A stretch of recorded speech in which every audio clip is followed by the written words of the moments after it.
Lot S85 is a 1972 Chevrolet K10 pickup truck with a 6-liter V8 engine, an automatic transmission, and a recent restoration. And I'll read from the Mecum website.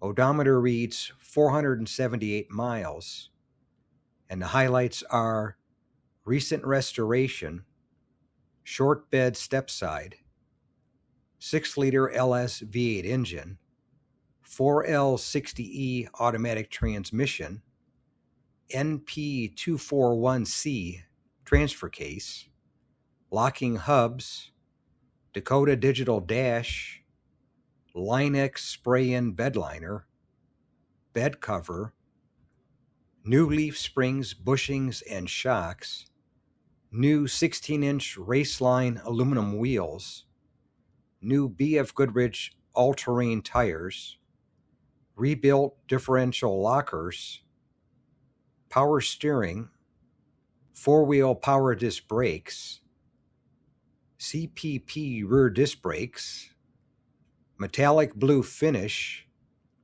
houndstooth interior, and new chrome. And this one had a good look to it. This one was pulled from the auction. Not exactly sure why, but it's no longer on the Mecum website.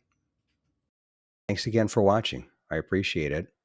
And by the way, here's a couple of videos of the 700 plus videos that I have on my channel, Car Finder. This will take you over to my page, and you can take a look at any of the videos that are there that look good to you. But thanks again for watching, and we'll see you on the next one.